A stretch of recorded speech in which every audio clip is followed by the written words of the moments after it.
Our last speaker in this breakout session on health and biosecurity programs is the esteemed Dr. Paul Yeske.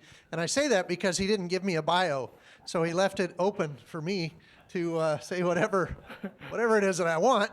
Most of you know Paul very well, and I would also want to share that we are blessed, and it's our good fortune that Dr. Yeske is so generous with both successes and failures and strategies and challenging us as practitioners. So with that, thank you, and I look forward to your remarks. Well, thanks a lot. Got off lucky there. And I do realize that I'm the only thing sitting between you and a cold beverage, so I'll try and keep it on time here. And I do apologize for some of you that were at the Sunday session, that some of the slides will be a repeat. It's hard to have two PED elimination talks without covering some of the same ground. Again, the information I'm going to share with you is not from myself alone, but from the rest of the group as well at the Swine Vet Center Research, and the Insight group as well. I wanted to start out with this slide first, just so everybody understands where I come from. My personal bias is always towards elimination, and I've had that for a long time. I said my first day in practice, I went out and did a mange elimination. I think it set the tone for the rest of the practice. And so you can see, had involvement with a lot of diseases over the years. And for our younger practitioners, they don't even know what those are or what they look like. And so, again, that's my bias. And I put this slide in. I was going through some old slides preparing for the meeting, and I said this was when PED was moving around in 2014, it was a mandatory PED slide. If you gave a PED talk, you had to have this picture. I think it just reminds us of the magnitude of the disease. So what I'd like to talk about here is just review a little bit of the PED status, some of the experience with eliminations. We'll talk through that a little bit, and what do we still need to do? And more importantly is, how do we move forward as an industry? JP, I'm very jealous of where you are today. So I wish we were at the same level of moving ourselves there, but I think we can get there. When we look at the PED incidence, again, we can see that it hovers somewhere just in that 4% range and under that 10% range since we saw it back in 2014, where we had the very high levels. And so we have very low, relatively low incidence. And so I think that's one of the reasons that I'm excited about this as a potential, because we do have a relatively low incidence of disease. The one thing that concerns me is when I look at this pink area of the industry, that would be the herds that are continuing to use field virus to expose their animals and continue to have active field virus moving around in their populations. And so, again, I think we're playing with fire a little bit there and just have to be very, very careful. And I put this one in again just to remind us that there's certainly seasonal patterns. Tends to be a little bit behind the PRRS breaks, more of the December, January, and then usually when we get to ASV, things are starting to improve because the weather's starting to improve. And so, again, we can see that there's been some higher years. And one of the concerns is we had a period of time where we were running in the 3-4% range, and we've gone back up here again. And so that's one of the things that worries me. If we wait too long, we'll let this get back out of hand. And looking at the SDRS reports here, again, we see that same seasonal pattern as we come into that January, February timeframe, where the numbers go up, particularly in the weaned market. And so, and we see here that there seems to be kind of a 2-year cycle to the disease. For those of you in the audience that have gray hair like I do, when we had TGE active in the industry, it went every 2 years because we had more susceptible population. We'd get a lot of immunity. Then we'd build up the susceptible population, and then we'd see a circulation. So as Giovanni said on Sunday, you know, back here we had a high outbreak. We didn't have as much last year, so it says better be ready. Go back and check your biosecurity because this year could be tougher, just based on time. And this is some more information from the SDRS, and when we're looking at that, it's all the tests run for PED, and you can see the red's the positive and the blue would be the negative tests, so there's a lot of negative tests, so that's good news. And you can see that that proportion continues to get smaller. And when we look at what's positive, what's negative, again, the wean to market certainly being the biggest population that's positive. And the interesting thing, I think, Roger, that you said in the Sunday meeting was when you guys went out and randomly looked at oral fluids that were being to the diagnostic lab, when they looked at ELISAs, the number was even higher as far as percentage, around that 30% mark. And I would encourage you to go to the SDRS report if you want to get more information, if you want to drill down and get more of that information. It's all there. It's easy to get to, relatively easy to manipulate through, and you can get whatever information you want. And I know this is a PED talk, and we're talking about PED, but it's kind of hard to talk about PED without talking about Delta Corona as well. Certainly we see that that came in about the same time and continues to be easily confused because clinically it's hard to tell the difference between the two when you first see the initial outbreak. But you can certainly see there's been less over time, and it seems to be off cycle with the PED. And so it's on a 2-year cycle, but it's on an off cycle. So when it's higher, the PED isn't. So again, one of those things that continues to be a frustration and continues to be more in the grow finish as well. And I said early in my practice career, dealt a lot with TGE, and unfortunately seen many TGE outbreaks and many TGE herds. But it's very interesting to me to see how here we were going into PED with a lot of TGE circulating in the grow finish herd, not a lot in the sow herd, but then PED comes in, very little circulation anymore. So it's very interesting, and when we look out here, we can see that the last positive case across all the diagnostic labs that are monitored by the SDRS, we haven't had a positive in 2.5 years. And it's over, and some would say, well, it's because you're not testing. It's over 100,000 cases tested. So I think it's very strong evidence that we've got lots of negatives going on there. And you look at this accumulated percentage, and it's been down there for a long time at a very high level. And so, again, I think it's interesting to see how this disease has gone to zero. And so with that being said, here at this meeting, I'd like to declare victory on TGE. And so at least we can say we've eliminated one coronavirus, hopefully. So we'll move forward from there. So we'll get back to PED. And I went back and I looked at some of the lessons we learned in the acute outbreak time frame. Again, the consortium, Dr. Lowe led a consortium of ASV veterinarians to look at the transportation as a potential risk. And I think we all understand that risk and the importance of that in biosecurity. But I think it was a very relatively, wasn't an easy study, but it's a fairly simple study, collecting the samples when the trucks arrived at the plant and when the trucks left the plant. And what we found were trucks get contaminated at the plant.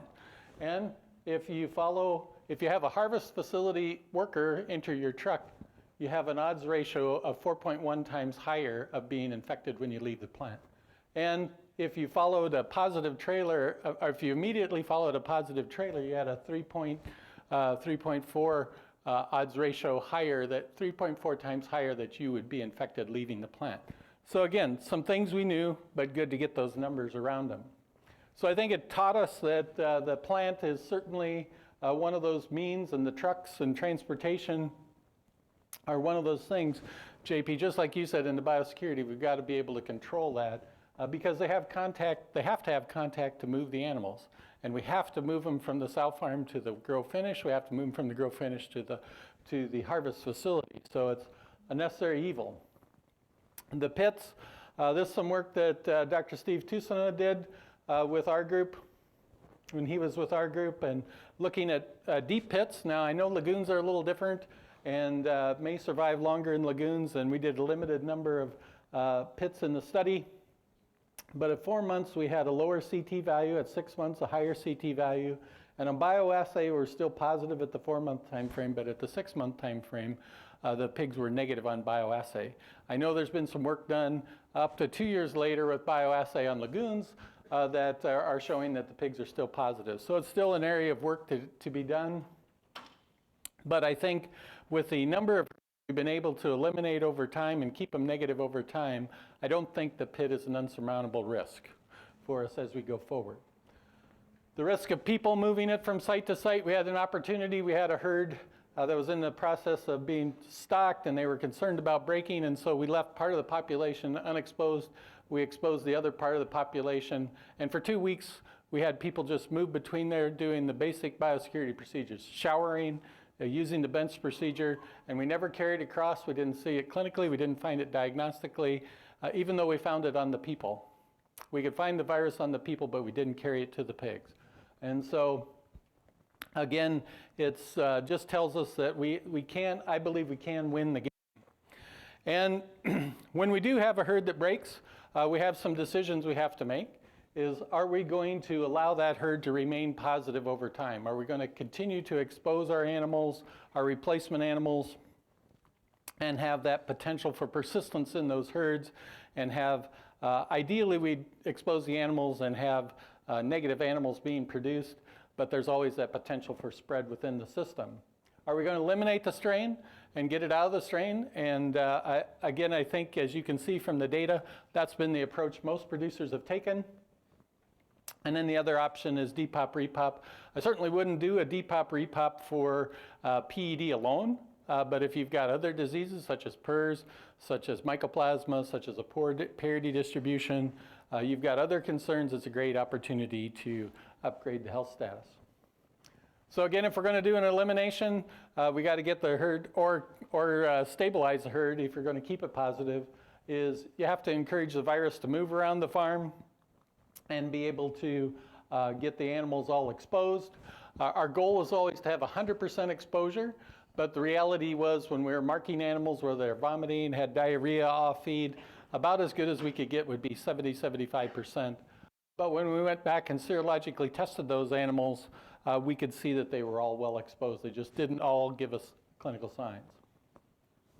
And so the standard elimination program has been like others, close and homogenize. And what we learned was over time is we could get that down to about 90 days if we, in some cases, we would either abort and make a window of where we don't have pigs farrowing, or we'd euthanize those pigs right away at birth so we didn't contaminate the environment as much. And so, again, if you want, later I can certainly go through some greater details on that. Very good hygiene, using strict McRebel procedures, all of those things help to shorten that time frame.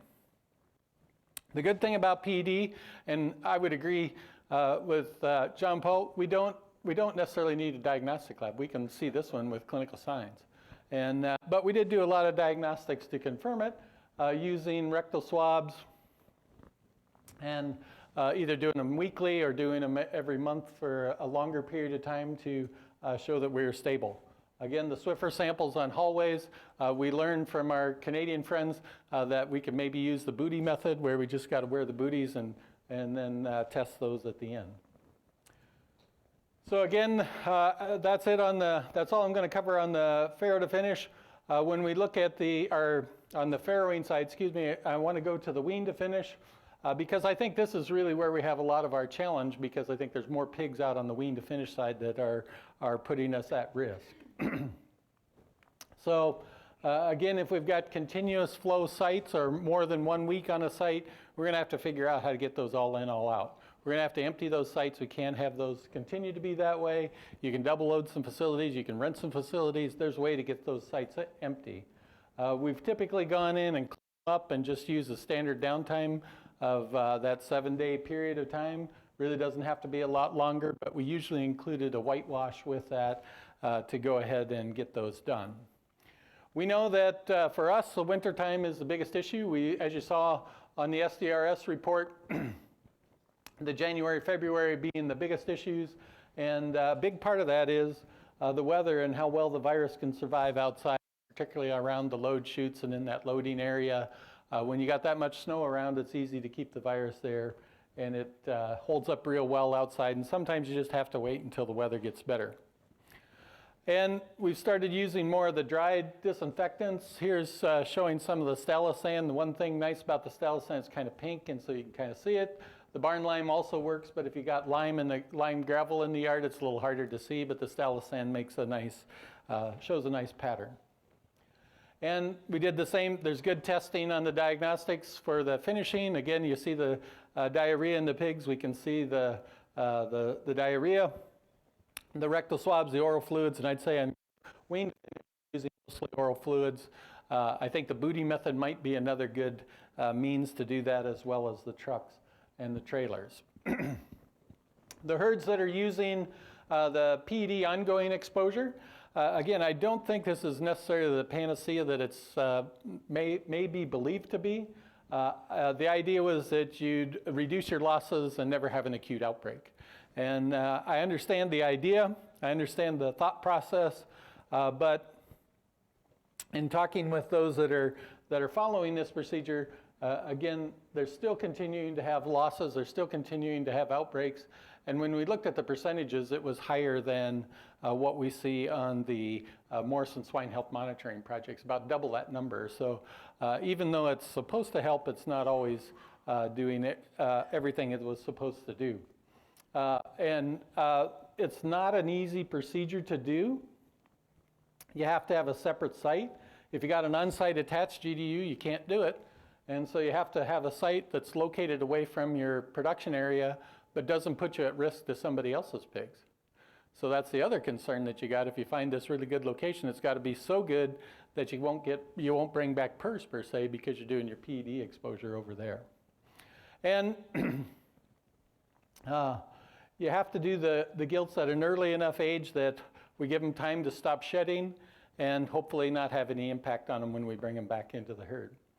So again, it's not a cheap thing to do. You've got to have a really separate system that avoids cross-contamination back to your main facilities, both people, maintenance, and transport. So again, it's a lot of things to keep straight. And there's still outbreaks and losses like we talked already. And we really don't know the long-term effects on the gilts. Are there some epigenetic things that may be happening there that we don't even realize, that we'll hopefully we'll understand better as we go further along. And then we're still seeing the outbreaks and need to be careful with the biosecurity. So one of the things, Bill, and I appreciate what you talked about in this session on what are the losses, and do we think about the losses beside the pigs? You know, the pigs are pretty straightforward, but the nursery grow finish, and I think it's a very fair point that we need to continue to think about that. And if it's really, Roger, 30%, the numbers are way higher. And so I think that's one of those things we got to get a better handle on, is just how much is out there and what's that true impact to the industry. And this was some work that Edison had worked on, looking at a bunch of data from sites, and they had coded in whether the herds were naive or if they were in an outbreak. And so when we look at mortality, you're right around 2% here and around almost 7% when you're in the epidemic phase. So there is an impact in the nursery. And we all know that. Those pigs are hard to start. And if you look at the average daily gain, and we don't even have to do the statistics on this because we don't have a crossover there. So those two numbers are definitely different. So we're definitely seeing a difference in average daily gain. When they broke it down by season, again, fall, winter was more severe, but summer, spring, summer was still definitely differences in numbers. We look at mortality and also looking at the growth performance as well. So you're giving up growth, you're giving up mortality, so there is certainly a cost there. So I think as we go out there, we need to start working on calculating and quantifying that risk and quantifying that cost. Again, I talked about this on Sunday, and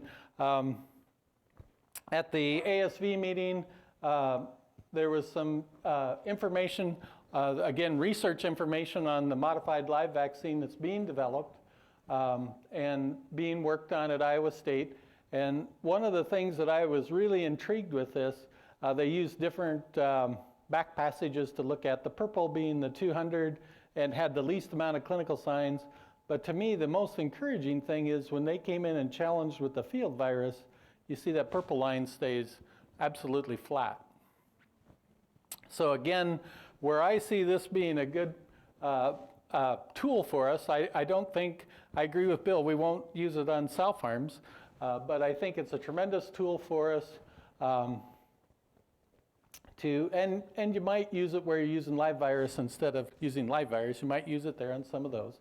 But as a means of biocontainment, especially on the wean to finish site, if I've got a pig dense area, I've got some positive herds in that area, and I don't want to have it blow up by having many sites get positive, it's a way for me to drive down that pressure, drive down those numbers, and I see it as more of a biocontainment tool as we move forward if we move forward with the process. And when we talk about PED elimination, as I said Sunday, currently I believe we have the technology and the knowledge that we need to get this done. It's been done many times. Many of us have done herds. Many of us have done many herds, and so we know it can be done. We know there's good long-term successes. Many of the herds that broke, Caesar showed us that many of the herds that broke back in 2014 haven't had incursions since.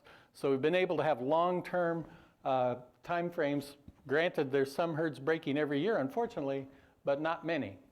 And so, again, I think the biggest problem we have is recontamination from that finishing reservoir. And we got to figure out how to reduce the reservoir. That's why I was a little excited about the biocontainment side of the vaccine. And this is another chart from the Morrison Swine Health Monitoring Project, and I think it tells us that we can get smarter. And so we see back here during the epidemic phase, it took us longer to get herds negative. We've gotten better. We've figured out how to reduce the load. We've figured out how to do it faster, and we've figured out how to do it more successfully. So again, I think that's positive for us moving forward, that we definitely know how to do it, at least at the herd level. Now the next step is to take it on a regional, national level. We've got new tools that are up and working. I think the AgView tool could be a very good tool for us to help monitor some of the movement of these sites if we could get them identified in there. One of the scariest things to me is, gee, I wonder why we have some, I wonder why we have some disease spreading in areas. That's just trucking for a week. And the arrows go both ways. It looks like somebody sneezed on the screen the first time I ran the report and said, you got to blow it up a little bit and it still looks bad. And so again, it's telling us that movement is one of those challenges that we're going to have to work our way through. And I think to get this done, and I agree with Tyler, I think if we're going to get this done, we'll need the help of US SHIP to make it possible. US SHIP is being driven, it's a cooperation between the USDA, the states, and the producers, and it's going to take the will of the producers to make it happen and the help of the states and the USDA to make it happen. And so again, I think there's no better organization to help us take this to the final end of elimination. So it will not be easy on a national level, but I think the timing is right with the low incidence. What scares me is that we'll screw around too long and the incidence will go back up again, and then it's going to be more difficult. And we have to have everyone coordinated and cooperate to help. And that's where I really see US SHIP being the tool and a piece for us to help this be a possibility. We'll need to take advantage of the seasonality to this disease, at least in our industry. Start planning and get ready for the summer and get everybody coordinated, because I think we can take advantage of that and help ourselves through. And we're going to have a contingency plan for those herds that turn back positive, because we know there's going to be some failures along the way, but we're going to have a way to continue to move forward. It's certainly going to require good biosecurity and the good bioexclusion. I think we all think about bioexclusion when we think about biosecurity, but I think we can't forget about biocontainment, particularly on the wean to finish barns and particularly on the sites that break. And we're going to have to be more careful on that as we go forward. So my question to the group and to the industry is, what more do we need? Is there anything we really need more to do? I think it's really about the political will of veterinarians and producers to move forward. We'll have to have a coordinated approach. I want to take advantage of the time of the year and take advantage of the low incidence, and I think the SHIP tool can be certainly one of those things that could help us to get that political will generated. So in summary, at the end of the day, and I'll try and get you out to your beer on time, is I think the battle can be won. We have the necessary tools to do it today. Would I like to have the MLV vaccine? You bet. But if we don't have it, we have the tools. And we just need the political will. And with that, I'll take any questions.